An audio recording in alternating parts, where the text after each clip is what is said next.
Bom dia, senhores. Tudo bem? Espero que sim.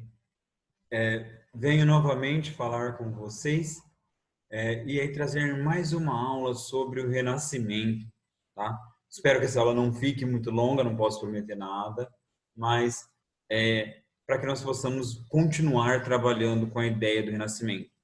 Assistiu a aula passada? Ficou com alguma dúvida? Deixa nos comentários. Eu entro, respondo para vocês. Vocês podem usar outros meios para falar comigo e eu vou ficar feliz de poder ajudar vocês. Lembra que nosso principal objetivo é ajudar o aprendizado de vocês para que vocês cumpram o seu objetivo, tá? Então, não se envergonhem, não se preocupem, perguntem. Eu estou aqui para ajudá-los, tá bom?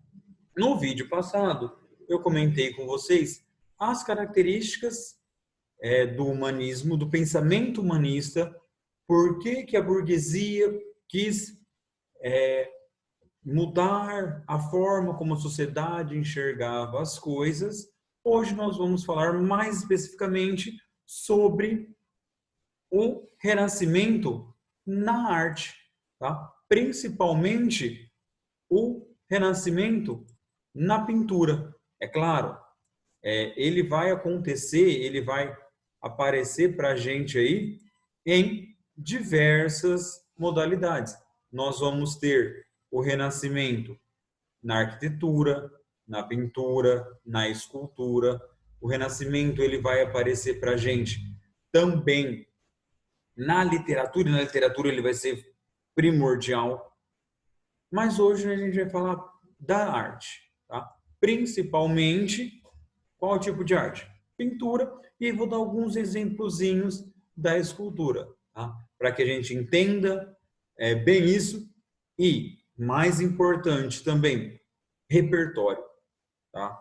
Eu sei que vocês estão ainda no 7º ano, mas os exames, vestibulinhos, o vestibular lá na frente, ele trata muitas dessas obras que eu vou mostrar para vocês hoje como obras de repertório.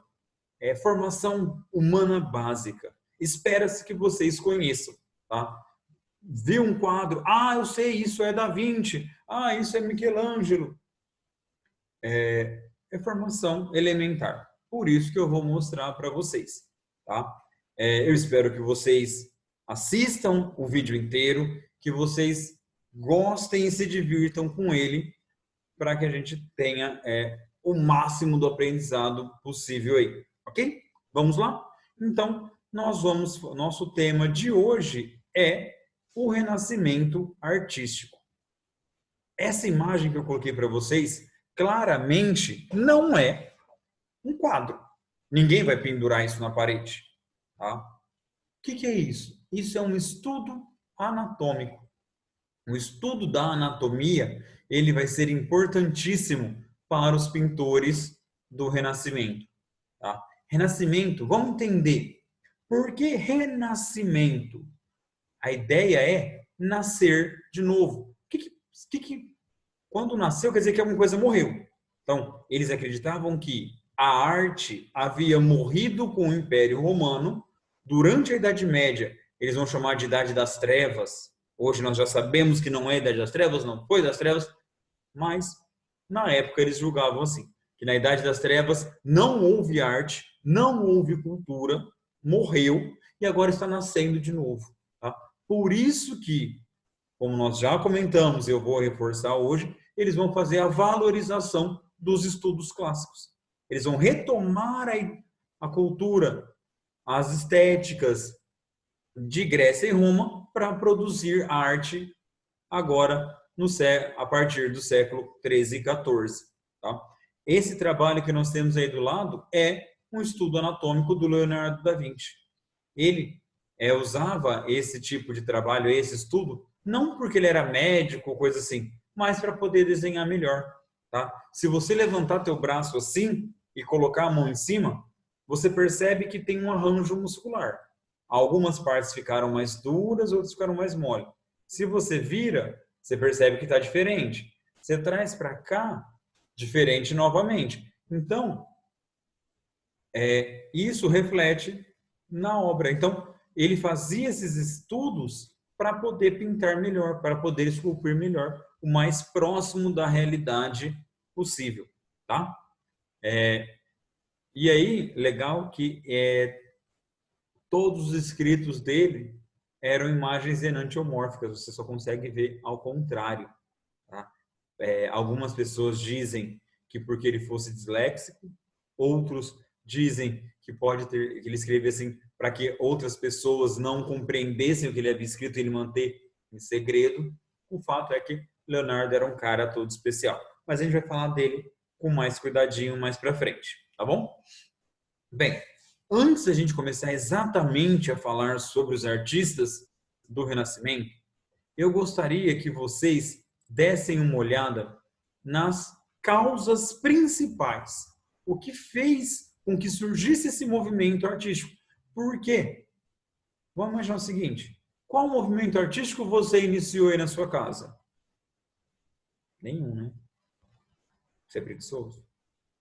Não, porque não há necessidade, não há uma movimentação social que o leve a, se a gente pensar, vários movimentos culturais, eles surgem de problemas sociais, tá? O rap vai surgir da questão dos negros nos Estados Unidos após a lei dos direitos civis, a própria literatura brasileira moderna vai surgir depois da República, enfim, são vários exemplos. E a questão social, ela é muito importante para o Renascimento. Então, primeiro motivo, mais importante, necessidade de legitimação por parte da burguesia. O que eu quero dizer com isso? A burguesia queria se tornar verdadeira, ela queria se tornar legítima. Lembra que nós vimos na aula passada que quando a gente fala de sociedade medieval, nós temos uma pirâmide social estamental, onde nós vamos ter 3 ordens. No primeiro estado, nós vamos ter o clero. No segundo estado, nós vamos ter os nobres. E no terceiro estado, nós vamos ter os servos. Aonde se encaixa a burguesia nisso tudo? Ela não tem um lugar, tá? Porque essa pirâmide social medieval foi pensada sem ela. E agora que ela existe, ela surge, ela precisa arrumar um lugar. Ela já tem o poder econômico. Ela quer ser bem vista, tá? Porque de acordo com o que nós vimos na aula passada, a mentalidade medieval, enriquecer é pecado. Mudar sua condição é pecado. Não estar dentro da sociedade de ordens também é pecaminoso. Então, não é o que a burguesia mais quer agora é se livrar de todos esses estigmas e se tornar importante. Tá? E para isso, um meio mais fácil de você se legitimar, de você se construir, é destruir o que existia antes. E aí, a burguesia, através dos artistas do Renascimento, vai atacar primeiro a visão teológica de mundo. Nós estudamos isso já. Se você não lembra, volta na aula passada, pausa aí, volta, assiste aquela e depois volta. O que é visão teológica? Deus no centro de tudo, tá? Era essa visão que regia a vida dos homens medievais. Deus é a resposta para todas as questões. Tanto que é Deus que cria a pirâmide social, é Deus que faz com que alguns sejam superiores e outros inferiores. Então, se nós tirarmos isso, se nós acabarmos com essa visão teológica, colocarmos uma visão antropocêntrica, e nós falamos exaustivamente do antropocentrismo, a burguesia se legitima. Você gera a ruína do modelo social que existia até então e cria uma coisa nova, uma possibilidade nova. Ok? Certo. Então vamos lá. Olha aqui como é que era a arte medieval. Lenda? Não, né?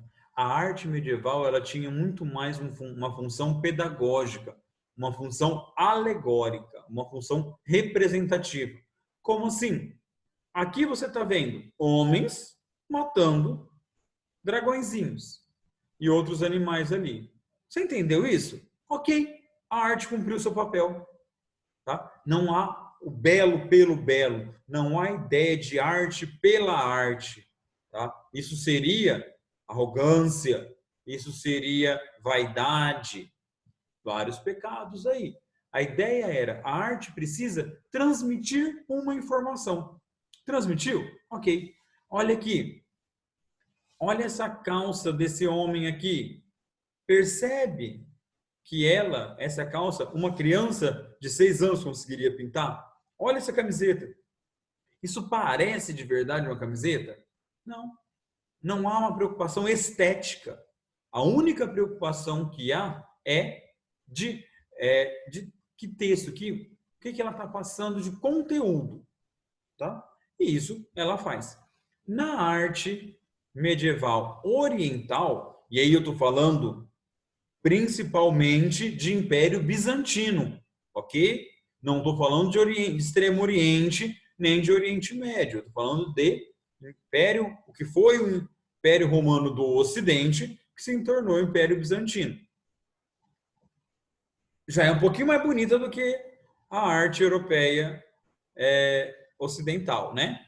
Mas aqui nós temos uma arte com função religiosa. Você pode não saber o contexto de onde essa imagem surgiu, mas você sabe que é Maria e Jesus. Tá? Olha aqui a auréola. Tá? Essa auréola dá a ideia de santidade. Tá? Passou uma ambulância aí atrás. Não sei se vai aparecer no áudio de vocês. Qualquer coisa, peço desculpa.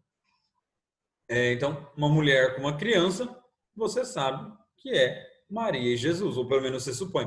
Olha essas linhas aqui, gente. Olha que coisa mais feia, tá? Mais feia não, mas mais simplória. Uma roupa, ela tem caimento, né? Ela faz dobras, ela faz linhas, mas não são linhas retas, traçadas, né? Olha esse bebê. Isso não parece um bebê. É um homem pequenininho. Por quê? Não há essa preocupação estética. A preocupação ela é primordialmente de texto, tá? De passar uma ideia, de passar uma imagem, de passar uma mensagem. E isso, essa arte vai cumprir. O renascimento artístico, como um todo, nós vamos dividir em 2 grandes grupos. O humanismo do século XIV, 13, 14, e o classicismo. Tá? Nessa primeira fase do humanismo, nós vamos ter alguns nomes da pintura. Ele vai ser muito mais presente na literatura, na música, mas a pintura já vai começar a ter aí alguns nomes. Eu vou citar um só para vocês, o mais importante, para também não ficar colocando coisa demais. Mas olha essa imagem. Uma biblioteca, não é? Essa é uma biblioteca espanhola, uma das primeiras bibliotecas laicas do mundo, que vai surgir nesse momento. Laico, lembra do que é? Sem relação com a igreja. Os maiores centros de cultura, de ensino, de pesquisa medievais eram da igreja. Agora vão começar a surgir universidades que não têm ligação com a igreja católica. Tá? É tudo isso da mesma época. Por isso que eu escolhi essa imagem para vocês. Bom, então vamos lá. Características do humanismo na pintura. Início da valorização do homem, tá? Que vai dar para a gente aí mais para frente o antropocentrismo. Mas aqui, gente, o humanismo na pintura é muito mais uma transiçãozinha aí entre a arte medieval e o que vai ser realmente o classicismo. Tá? Então, não esperem uma melhora brusca. Nada surge do nada. Tudo é uma construção. Então, é o início da valorização do homem, as primeiras noções de perspectiva. Lembra daquele quadro do comecinho, que tinha o barquinho, que estava do lado das pessoas? Perspectiva é essa questão de profundidade, tá? Então, eu estou aqui, minha estante está lá. Ela parece menorzinha, mas não é que ela é menorzinha. Olha aqui, ó, minha coleção. Aqui tem uma coleção de livros. Olha o tamanhozinho que eles são. Eles são pequenininhos? Não, eles estão muito lá para trás. Desenhar isso é uma técnica extremamente complexa, tá? Então, para criar essa técnica, gastou-se muitos anos. E aí, no humanismo, a gente vai começar a ter a noção de perspectiva. Mas ainda vamos ter muitas características medievais. E tem um tópico aí que é importante, que é o início da prática do mecenato. Mecenato vem da ideia de mecenas. O que era o mecenas? Era um burguês rico que financiava o artista. Tá? Então, os burgueses vão colocar dinheiro para que os artistas produzam arte. Logo, quem paga a banda dita o ritmo, não é? Se tem um burguês te financiando, te sustentando, comprando a tua arte, sua arte vai criticar a burguesia? Ou vai criticar o que a burguesia quer que seja criticado? Tá vendo aí? A arte, ela é um meio para um fim. E os artistas que precisam sobreviver e tudo mais, vão se usar disso. Então eles vão aceitar esses mecenas, esses burgueses ricos financiando a sua arte, tá? Bom, então vamos lá, vamos olhar? Primeiro aí vamos olhar o fragélico. Deixa para o outro lado, porque senão eu atrapalho o fragélico. Esse quadro dele se chama A Coroação da Virgem, tá? O que nós conseguimos perceber aqui? Lembra, eu quero que vocês pensem em transição. Não é uma arte construída ainda. Não é, a coisa pronta. Tá vendo que as pessoas estão lá para trás? Parece que ele foi colocando, empilhando uma em cima da outra. Por quê? Ele quer dar a noção desse espaçamento, como se elas estivessem lá para trás. Isso é a perspectiva. Tá ruinzinho, né? Mas é o começo, tá? E aí, olha que legal essa transição aí. Olha esses dois vestidos. Esse sólido, que nem a calça do moço matando os dragãozinhos. Esse vestido, você já tem nuances. Então, repara como você já está saindo de um modelo e indo para outro diferente. Tá? Aqui, se eu não tivesse colocado o nome da obra aqui, o que você está vendo? Pessoas. Você está vendo homens. Tá? Aqui embaixo, você tem um Jesus. Então, se você corta esse quadro no meio, o que tem de mais importante? Duas pessoas. Tá? Então, percebam, aí, o que está no centro está começando a ser humano. Tá? Vários rostos. A temática ainda é religiosa, mas nós já temos algumas características aí surgindo, tá? Poderia mostrar vários quadros do Fragélico para vocês, mas eu acho que esse já ele é bem representativo dessa transição que eu queria mostrar, ok? Então, vamos para a segunda parte, que é a mais legal e mais importante, que é o que nós vamos chamar de classicismo. Por que classicismo? Vem da ideia de clássico. Toda vez que eu falar em clássico, eu estou falando de Grécia e Roma. Então, o classicismo, que vai ser séculos 15 e 16, ele vai resgatar os ideais de Grécia e Roma. Vai tentar puxar as ideias importantes de Grécia e Roma, inclusive as ideias estéticas, para trazer na arte. Olha esse quadro.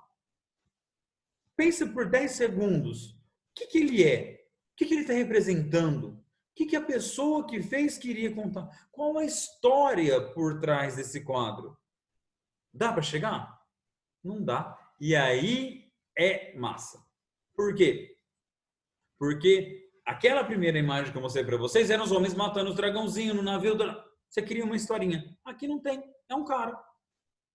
Tá? Ou seja, é o homem. Isso é o antropocentrismo. Se eu corto no meio a tela, eu tenho um cara, uma pessoa. Tá? Faz diferença quem é essa pessoa? Não. Olha, ele é totalmente andrógeno. O rosto é feminino, o corpo é masculino. Tá? Então, só é uma pessoa. É o homem. Não como Lucas, João, Ricardo, Fernando, mas como humanidade. Tá? Algumas coisas que nós podemos perceber aí já de características importantes. Olha, ele está apoiado no braço, não está? Olha como o músculo dele aqui se destaca. Olha como aparece aqui as dobras, a musculatura. Tá vendo? Isso é resultado de um estudo anatômico. Tá? Aquele estudo anatômico que o Leonardo da Vinci fazia também aparece nessa obra. Se vocês lembrarem da aula passada, eu disse que misturar a natureza, trazer a natureza para o humano, também era uma coisa importante na mentalidade renascentista. E olha aqui, olha a natureza no cabelo, a natureza nas frutas, tudo próximo. E o que ele está fazendo? Tomando um goró, né? Tomando um vinhozinho. E aí você já percebe aquela... Você toma vinho para sobreviver? Não, você toma vinho para viver. Tá? Então é o hedonismo, é o culto às sensações, é a coisa do prazer. Tá? Tudo isso numa imagem, gente. Imagina na quantidade de quadros que eles fizeram. Agora, vamos falar das características do classicismo na pintura. Bom, deixa eu mudar minha cara de lugar de novo para não atrapalhar vocês. Tá? Então vamos lá. Ó, aí, o que eu gostaria que vocês fizessem? Dá uma pausadinha no vídeo, anota isso, copia no caderno, para que vocês tenham isso registrado. Tá? Depois que despausar, aí continua assistindo para entender o que eu vou falar a respeito. Tá? Mas, a priori, dá um pause aí. Pausou? Massa! Bom, agora que você já copiou no seu caderno tudo isso, vamos lá. Características principais. Gente, cada artista vai ser um artista, cada artista vai ter suas características, mas como movimento artístico, como escola artística renascentista, tá? Primeira, perspectiva. E aí eu vou mostrar para vocês isso, tá? Vou fazer uma comparação de dois quadros para vocês entenderem com clareza. Mas a perspectiva, a técnica da perspectiva vai ser alçada a um padrão nunca antes visto. O antropocentrismo no seu auge. Gente, vocês vão cansar. Acho que antropocentrismo é a palavra que eu mais vou falar hoje. Tá? Antropocentrismo, antropocentrismo, antropocentrismo. Olha aí. O homem no centro. A valorização do humano. A valorização do humano como indivíduo, como ser, como humanidade. Tá? Como técnica, o aparecimento e o fortalecimento da tela e tinta a óleo. Não vamos, principalmente, não vamos fazer tantos afrescos. Vai aparecer muito, tá, gente? Vai ter um artista que vai ser fenomenal em afrescos. Mas vamos usar a tela e tinta a óleo. Tinta a óleo, não sei qual de vocês já pintou, gosta de pintar, curte pintura, e já pintou com tinta a óleo? Não é fácil. É trabalhoso, ela demora a secar, você erra a pincelada, você perde a obra sem raspar tudo. Por que eles vão usar então se é difícil? Exatamente por isso. Porque exige uma habilidade maior, exige um esforço maior, exige um talento. Você consegue dar volume, inclusive, com a tinta. Tá? Diferente de uma aquarela, que é plana, um belo quadro em tinta a óleo, ele é até grosso, assim. Então você consegue, inclusive, criar sombra, luz. Tá? Bem legal. A valorização máxima da cultura greco-romana. Tá? Temático, estético da cultura greco-romana. Você vai ver, eles vão fazer estátuas, e aí nós vamos conversar sobre as estátuas. Eles vão fazer quadros retratando a mitologia. Na literatura, aqui não estamos falando só da pintura. Na próxima aula nós vamos falar sobre a literatura. Na literatura vão ter deuses romanos aparecendo aí para decidir o destino de Vasco da Gama. Então, cultura greco-romana. Racionalismo, a razão assim, a razão humana sendo usada acima de tudo, os estudos de corpo e da natureza. Eu vou dar um exemplo para vocês sobre plantas, sobre como eles vão usar tudo isso, estudos anatômicos o tempo inteiro. E na parte estética, claridade, muita claridade. Tá? Vai ter escuro, vai ter luz e sombra? Vai, mas a claridade vai ser muito importante. O uso de tom pastéis, você não vai ter nada muito vibrante.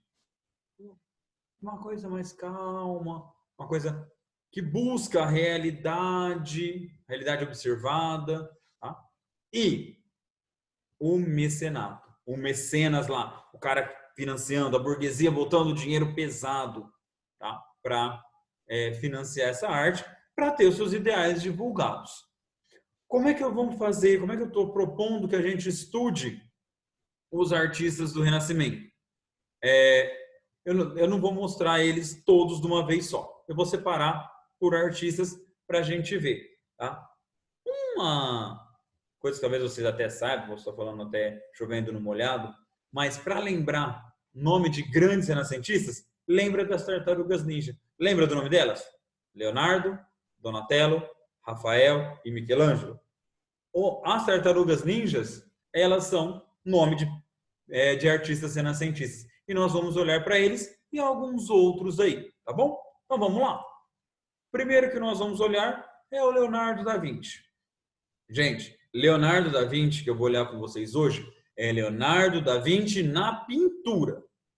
Poderíamos fazer uma aula inteirinha só sobre o Leonardo da Vinci. Escultor, projetista, armeiro, engenheiro, pintor, escultor. Hoje eu vou falar dele aqui como pintor. Tá? Leonardo da Vinci. Isso aqui, que nós temos essa imagem que eu trago para vocês, é um autorretrato. É como ele se via, como ele se pintou. É importante vocês perceberem que isso aqui é um estudo, tá? É um esboço, não é um trabalho terminado, tá? Mas é interessante ver como ele se via, tá? Bom, então vamos lá. A obra mais famosa do Leonardo da Vinci é La Gioconda, que a gente vai conhecer como a Mona Lisa. A Mona Lisa, por muito, muito tempo, falou-se do sorriso enigmático da Mona Lisa, o porquê que ela sorri, o que está passando na cabeça de Mona Lisa que faz com que seja tão enigmática a sua expressão. O motivo é discutido desde lá do século XVI.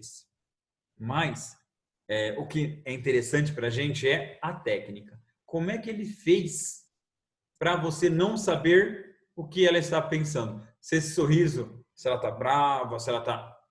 O que ele fez? Ele tirou as sobrancelhas dela. Repara, a Mona Lisa não tem sobrancelha. A sobrancelha, ela é muito expressiva. Ele tira isso. Sem sobrancelha, nosso rosto é mais difícil a gente entender qual é a expressão da pessoa. Tá? Então, ele consegue esse efeito. O efeito maravilhoso dele não está no sorriso, mas na ausência de sobrancelha. Uma outra técnica extremamente importante que a gente vai ter na Mona Lisa é a questão dos olhos. Se você estiver vendo no computador, até gostaria que você fizesse essa experiência, dá uma pausadinha e faz assim, ó. Se você puder colocar o computador, deixa o computador ou coloca o celular e anda em volta. Você vai se achar meio bobo, mas vale a pena. Parece que ela está te acompanhando com o olhar. Se você for bem longe e ficar fazendo assim, olhando direto no olho dela, parece até que o queixo dela vira para te acompanhar. Isso é uma técnica de pintura, tá? Que o Leonardo da Vinci vai trazer. Se você reparar, um lado do horizonte é mais baixo do que o outro. Desse lado, o horizonte está aqui. O horizonte aqui está mais baixo, tá? E você não repara até que seja dito. A paisagem atrás dela também não existe em lugar nenhum da Itália. Tá? Foi uma construção, uma mistura que ele faz entre o lugar onde ele nasceu e entre o lugar onde ele pintava. Tá vendo quanta coisa escondida numa obra? E aí, se você for olhar, olha essas mãos dela, olha o colo, todo trabalhadinho. Você consegue ver cada florzinha bordada. Tá? E aí, ela é feia? Temos de falar, ai gente, que graça vocês veem, ela é feia. Ela era linda. Padrão de beleza é uma coisa extremamente discutível. Cada época a sociedade criou um padrão de beleza. Nós podemos, inclusive, marcar mais para frente uma aula só sobre o padrão de beleza. Para os renascentistas, a Mona Lisa era o padrão de beleza. E o que inclui esse padrão de beleza? Primeiro, mãos e rosto e ventre distendido. Ou seja, ela tem que ser gordinha. Carinha redondinha, mãozinha redondinha, seios pequenos, tá? Não pode ter seios avantajados e voluptuosos. É ideal que seja o que nós temos de seio aqui da Mona Lisa. Um risquinho, ó, desse tamanhozinho. Você está sugerindo a feminilidade dela. Você não vai fazer um busto gigante, tá? Por que o gordinho, gente? Vocês já devem saber, mas vou comentar de novo. Porque numa época onde grande parte da população passava fome, ser gordo é um sinal de riqueza. Então, os homens que tinham e mantinham mulheres gordinhas, quer dizer que eles eram ricos, quer dizer que eles podiam sustentar a mulher tanto que ela ficava até gorda, tinha comida em excesso. Tá? Então, essa é La Gioconda, a Mona Lisa, uma das obras mais importantes dele. Essa aqui é a última ceia, provavelmente a sua avó tem ela em casa, tá? O que ela tem de legal? O que ela tem de inovação? Primeiro, perspectiva. Olha como o teto ele vai trazendo para dentro duas linhas para dar a ideia de que a sala é comprida. Tá? Olha as janelas. Essas linhas aqui dão a ideia de que a parede é grossa. Isso é a perspectiva construída pelo Leonardo da Vinci. E ele dá um jeito também de todo mundo aparecer na foto. Existiam vários quadros que representavam a Santa Ceia antes desse. Tá? Qual a novidade? Ele arrumou as pessoas, todo mundo, para sair todo mundo na foto. Tá? Um em pé, outro sentado, mas você pode ver que está todo mundo virado para frente. Inovação. Existem quadros anteriores que mostram pessoas de costa e aqui atrás na cabeça um nome, para você saber quem é que estava. Tá? E aí, eu gostaria de que vocês vissem o homem vitruviano. Entendam, o homem vitruviano não é um quadro, não é uma obra terminada. Na verdade, ele é uma régua. Como assim uma régua? Isso, ele serve para que o Leonardo consiga desenhar qualquer homem em qualquer posição. Se vocês olharem os braços aqui, aqui, aqui, tá? Tudo isso muda o jeito com que ele muda as mãos aí, faz com que o Leonardo saiba, se eu precisar desenhar um homem com o braço para cima, é assim que a musculatura vai estar, então eu vou ter que fazer um subidinho aqui. Se vocês olharem aqui, ó, vocês percebem que tem algumas linhas, tá vendo? Então, esse tamanho daqui até aqui tem que ser o tamanho daqui até aqui, que é o tamanho até aqui. Então, ele está fazendo proporções para que, se ele precisar fazer um homem de 10 centímetros, de 5 centímetros, ou um homem de 10 metros, ele sabe qual é a proporção que ele tem que usar. Tá? Por isso que você tem aqui, o umbigo é o centro, tá? E aí, do centro até o círculo, você tem um raio. Opa, desculpa. Deixa eu voltar aqui no homem vitruviano. Aí.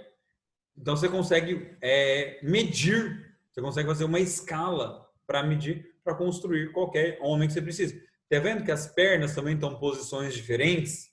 Tá? E isso, para quê? Para que ele consiga desenhar homens.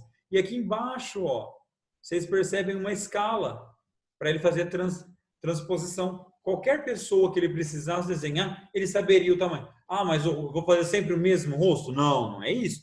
mas ele sabe o tamanho que tem que ter a cabeça em comparação com o tronco, em comparação com os braços, tá bom? Aí depois vocês acham que geometria não serve para nada, né? Raio da circunferência, triângulos, eles usavam tudo isso para desenhar, para ficar mais, para que quando o nosso olho batesse, é um homem, é uma pessoa. Tá vendo? O cara é genial. O Leonardo, ele é o cara. Bom, esse quadro aqui, gente, eu não mudei de pintor ainda, tá? Ele é do Fragélico, nós já falamos dele, mas eu quero que vocês que a gente faça uma comparação aí entre, eu continuo falando do Leonardo da Vinci, só que aí a gente vai fazer uma comparação entre duas obras. Olha esse quadro do Fragélico.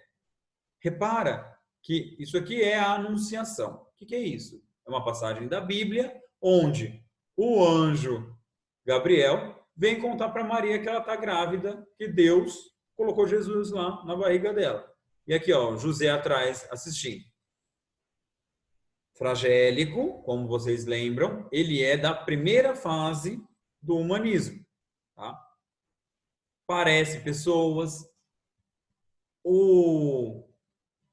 A roupa tem o caimento e tem a dobra. A asa do anjo aqui é uma asa bonita. Então, é uma obra bonita, não é? Todo mundo concorda? Agora, olha o Leonardo da Vinci fazendo a Anunciação. Olha que diferença. É a mesma temática. Só que olha a perfeição dos detalhes. Olha o requinte. Olha essa peça de mármore aqui. Olha como ela é trabalhada até os pés. Olha essa curva, essa quina da parede, dando profundidade. Olha como você vê até lá no fundo, na montanha, a perspectiva. Olha o estudo botânico das árvores da região da Toscana, que ele vai colocar nessa imagem. Você vê folha por folha aqui no chão. Essa asa de pássaro. Esse anjo não é um anjo divino qualquer, que a asa pode ter o formato que tem. Isso aqui é um estudo zoológico. Ele pegou a asa de um passarinho perfeitamente, tá?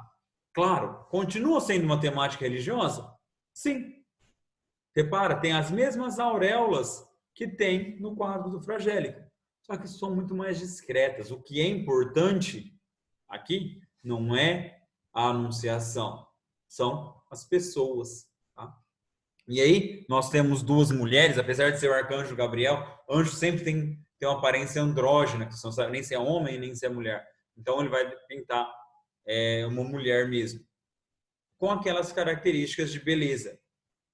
Bochecha redondinha, mão redondinha, ventre distendido, para não falar que é barrigudo, a gente fala que tem o ventre mais distendido, tá? Mas conseguem reparar na perfeição e na beleza desse quadro? É isso que é importante. O nosso próximo amiguinho que nós vamos olhar é o Michelangelo Buonarroti. O Michelangelo, também italiano, esse também é um autorretrato, é como ele se via. E o Michelangelo, ele vai ser o responsável pela pintura da Capela Sistina. Vocês já devem ter visto várias coisas da Capela Sistina. Ela é todo o telhado de uma igreja. Então é muita coisa. Então tem várias partes, tem vários... aquele do dedinho, que eu vou mostrar depois para vocês, o surgimento de Adão. Então, no teto da Capela Sistina, ele vai representar várias características, várias passagens bíblicas. Mas, esquece isso. O que vocês estão vendo aí? Um monte de gente pelada, não é? É isso, é o humano. Apesar de ele estar representando uma passagem bíblica, que é o juízo final, você consegue ver ali no canto inferior o inferno, você consegue ver as cruzes lá em cima, mas o que você consegue olhar sem pensar em nada é um monte de gente pelada. Ou seja, é o homem, é o antropocentrismo presente. Gente, isso aqui não é tela em tinta a óleo, ok? É a fresco. É uma técnica que você pinta na argamassa antes que essa argamassa seque. E aí, quando ela seca, a pintura se destaca. Um pedacinho muito famoso do teto da Capela Sistina é a criação de Adão, que é a do dedinho, né, que eu falei para vocês. E aí nós temos um Adão, um Deus, e aí dando o toque para ele. Interessante que a Bíblia diz que Deus dá o sopro da vida. E aqui Deus não está soprando, Deus está tocando. Esse Deus aqui, gente, pense um pouquinho. Esse Deus lembra vocês o quê?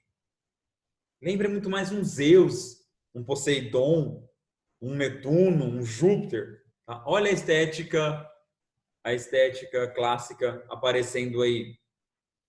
Nós falamos muito das mulheres, né? Seios pequenos, mãos e braços roliços, ventre distendido, bochecha gordinha. O homem já vai ter outras características.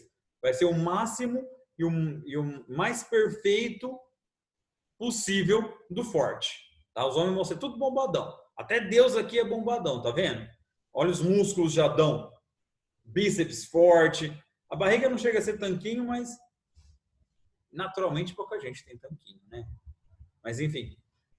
Outra informação importante sobre esse quadro é esse manto aqui que os querubins estão em volta, esse manto vermelho aqui.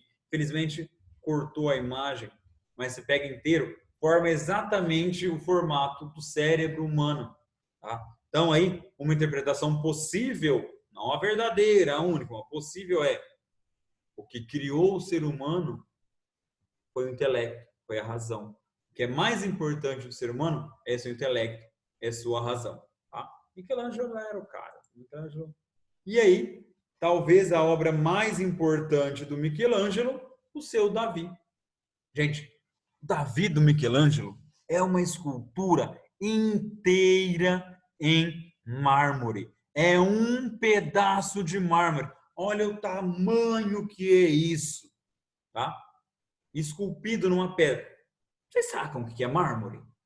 Aquela pedra da pia da cozinha de vocês, dura pra caramba. Imagina você no cinzel, você esculpir uma beleza dessa. Gente, tem cada veia da mão do Davi, tudo isso esculpido com uma delicadeza magistral. Vocês acham que ele é pequenininho? Contando a base até a cabeça, ele dá mais de 4 metros de altura. Tá? Uma escultura gigante, gigante. Tá? E aí, um detalhe curioso que eu acho sempre legal falar, todas as estátuas renascentistas são brancas, são em mármore branco, principalmente mármore de Carrara. Carrara é uma região. Tá? Aí vem uma outra curiosidade que eu queria falar para vocês. Você já viu aquela expressão feia? Ah, ele é cuspido escarrado? Ah, ele é cuspido escarrado, o pai dele. Feio, né? E a expressão original era: ah, ele é esculpido em Carrara. E aí, de esculpido em Carrara, ou seja, ele é uma cópia fiel, ele é uma cópia em mármore, virou cuspido e escarrado. Enfim, curiosidade à toa. Voltando aqui, as estátuas são em mármore, mármore branco. Por quê? Porque as estátuas gregas e romanas que eles conheciam eram brancas. Quer dizer que os romanos e os gregos só esculpiam, só faziam estátuas brancas? Pelo contrário, as esculturas gregas e romanas, elas eram extremamente coloridas. Por que é que no século XV e XVI, essas estátuas, as que haviam sobrevivido, haviam passado mais de 2000 anos tomando chuva e sol. Toda a pigmentação foi lavada com o passar de 2000 anos de exposição ao tempo. Então, o que os europeus, o que os italianos viam era mármore branco, porque a pintura das estátuas tinha desaparecido. Hoje nós sabemos, através de pesquisas e estudos de raio-x, de espectrometria, a gente sabe que as esculturas gregas eram originalmente bem coloridas. Os renascentistas nunca souberam. Então, eles copiaram a partir das informações que eles tinham. Tá? Mais bonito que o Davi, pelo menos na minha opinião, é a Pietà. Olha aqui, gente, que escultura linda. Também em uma peça única de mármore, esculpida, tá? Você consegue sentir a leveza do tecido, e é pedra. Você consegue sentir a dor dessa mulher. Todo mundo consegue, batendo o olho, entender que é Maria segurando Jesus morto. Você consegue ver o furo na mão do Jesus aí. Então esse homem morto é Jesus. E aí é Maria segurando ele. Mas isso é importante? Não. É a dor de uma mulher segurando um homem. Olha aí o antropocentrismo gritando. Tá? Na escultura anterior era Davi. Davi é um personagem bíblico. Mas na verdade é um cara pelado. Então é o homem. É a valorização da beleza do homem, do indivíduo, do ser. Tá? Olha que legal aqui. Como ela segura por baixo do braço dele e ele levanta a gordurinha de debaixo do braço. Olha que maravilha. Tem até cutícula essa estátua, de tão perfeita que ela é. Aqui nós temos uma outra escultura do Michelangelo. Se vocês fossem chutar, o que vocês diriam? Qual é o nome dessa escultura? Ah, é Netuno, é Poseidon, é Zeus, é Júpiter. Por quê? Porque a estética que eles buscam é exatamente a estética greco-romana. Mas, na verdade, é Moisés.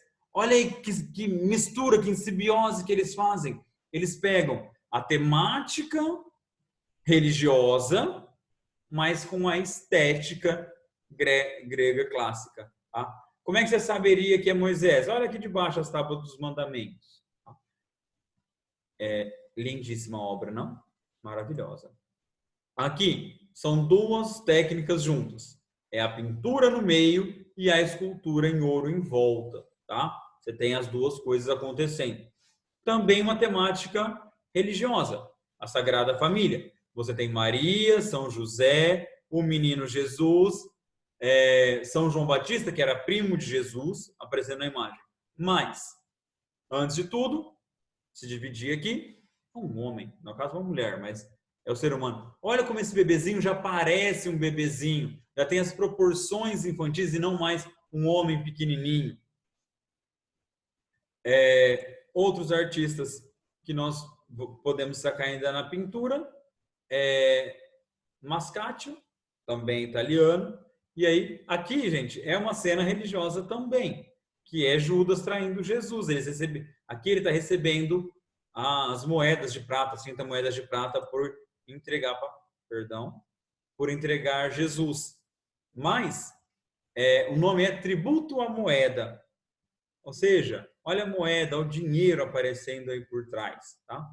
Agora, vou falar um pouquinho bem rapidinho para mostrar para vocês algumas obras do Botticelli, Sandro Botticelli. Também autorretrato. Ele se pintou desse jeito, era assim que ele se via. Tá?